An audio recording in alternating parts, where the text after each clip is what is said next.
साथियों नमस्कार। आप देख रहे हैं नरेंद्र ओपिनियन और मैं हूं नरेंद्र सिंह। दोस्तों, आपसे निवेदन है कि आप वीडियो को लाइक करें और चैनल को सब्सक्राइब करें।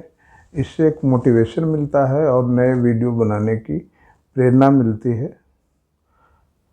दोस्तों, आज हम बात करेंगे विपक्ष और मोदी सरकार के काम काजों के तुलनात्मक अध्ययन से संबंधित। दोस्तों, विपक्ष हमेशा मोदी सरकार पर पिछड़ों, दलितों, अल्पसंख्यकों के विरोधी होने का आरोप लगाती है और इनकी असली हितैषी होने का दावा करती है। विपक्ष के नेता कांग्रेस को छोड़कर जो भी हैं देश में काम कर रहे, चाहे समाजवादी पार्टी हो, आरजेडी हो या जो भी दल हैं, वो सभी अपना आदर्श कर्पूरी ठाकुर, राम मनोहर लोहिया, जेपी, चरण सिंह आदि नेताओं को बताते रहते हैं और वो बड़े फ़ख्र से इस बात को अपनी हर सभाओं में कहते हैं कि हम उनकी लेगेसी को आगे बढ़ा रहे हैं, उनके कार्यकलाप को आगे ले चल रहे हैं। लेकिन अगर विवेचना की जाए, ऐसा देखा जाए, तो कभी भी वो उनके मापदंडों पर खरे नहीं उतर पा रहे हैं और सिर्फ अपनी राजनीति चमकाने के लिए उनका नाम लेते हैं। उनसे न कोई सम्मान रखते हैं, बस भाषणों में उनका नाम लेकर के अपनी राजनीति चलाने का प्रयास करते हैं। अगर ऐसा नहीं है तो 2014 के पहले तो इन्हीं पार्टियों के समर्थन से ज़्यादा दिन तक देश में सरकार रही है, तो उस समय इन नेताओं को सम्मान देने की कोई पहल आखिर इन सरकारों में क्यों नहीं हुई? कर्पूरी ठाकुर, चरण सिंह को भारत रत्न मोदी सरकार में मिलता है। मोदी सरकार ने उनको भारत रत्न दिया और जब भारत रत्न दिया तो इन लोगों का उस पर जवाब होता है कि मोदी सरकार को इन लोगों से कोई मतलब नहीं है, सिर्फ वोट की राजनीति के कारण इन्होंने सम्मान दिया है। अगर ऐसा है तो आप भी एक राजनीतिक दल हैं, आप भी वोट की ही राजनीति करते हैं, आपको भी सत्ता में आने के लिए वोट ही चाहिए, तो फिर आप इन विषयों पर क्यों ध्यान नहीं देते? आपकी जब सरकारें थी तो इन लोगों को सम्मान देने का काम क्यों नहीं हो पाया? कहीं ये अपनी गलतियों को स्वीकार करना चाहिए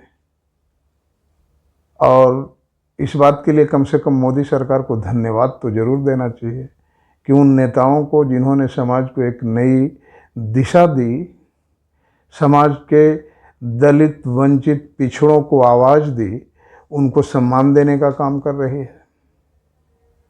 मोदी का विरोध सिर्फ गाली दे करके, अपशब्द कह करके और झूठे प्रोपेगंडा फैला करके नहीं किया जा सकता।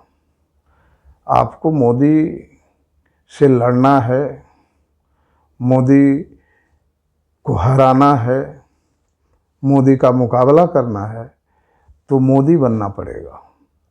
मोदी बनने का अर्थ ये है कि जिन मापदंडों को लेकर मोदी सरकार चल रही है, उन मापदंडों को आपको भी अपनाना पड़ेगा। आप अगर सत्ता को धनोपार्जन का साधन समझेंगे, पैसे बनाने का ही साधन सत्ता को समझेंगे, तो फिर मोदी का मुकाबला कैसे करेंगे? मोदी का मुकाबला करने के लिए आपको भी जन कल्याण, देश हित के मुद्दों पर राजनीति करनी होगी और अपने स्वार्थ का त्याग करते हुए लोगों की आशाओं आकांक्षाओं पर खरा उतरना होगा। आप इस बात का क्या जवाब देंगे? आज कर्पूरी ठाकुर जी के बच्चों के लिए आपकी पार्टियों में कोई जगह नहीं है। वो एनडीए में हैं, भारत सरकार में मंत्री भी हैं। चरण सिंह के पीढ़ियों के लिए भी आपके पास कोई जगह नहीं है, वो भी एनडीए के सरकार में मंत्री हैं। वोट के लिए ही सही, लेकिन अगर ये सम्मान की बात होती है तो इसके लिए ज़रूर मोदी सरकार की तारीफ़ की जानी चाहिए। आप अपने को दलितों, पिछड़ों, अल्पसंख्यकों का नेता कहते हैं तो उनके सम्मान के लिए भी तो आपको काम करना पड़ेगा। नहीं तो ये जनता देख रही है आपके झूठे वादों और झूठे नारों से, तो जनता सहमत नहीं हो पा रही है, जो हर चुनाव में उसका प्रतिफल देखने को मिल रहा है। आप वोट चोर, ईवीएम हैक जैसे नारे लगाते हैं। अगर ईवीएम हैक वास्तव में होता ही तो फिर वोट चोरी करने की और क्या ज़रूरत थी? जितने भी आपको प्रचार करने हैं कर लीजिए, वोट तो जीत ही जाते। एनडीए सरकार में जितनी चाहती उतनी सीटें ले ही लेती, लेकिन ऐसा तो होता नहीं है। कई प्रदेशों में चुनाव हार जाते हैं। यूपी को ही देख लीजिए कि जिस तरह से सबसे बड़ी पार्टी समाजवादी पार्टी बनी, क्या ये ईवीएम हैक का नमूना है कि निष्पक्ष चुनाव का नमूना है? तो जब आप जीत जाते हैं तो हाँ, ईवीएम पर कुछ भी नहीं कहते, और जब हार जाते हैं तो ईवीएम खराब है, चाहे ईवीएम हैक की बात उठाते हैं। आपको एक पैटर्न पर तो रहना ही होगा। अपने मन मुताबिक स्टैंड बदलते रहेंगे तो जनता उससे सहमत नहीं हो पाएगी।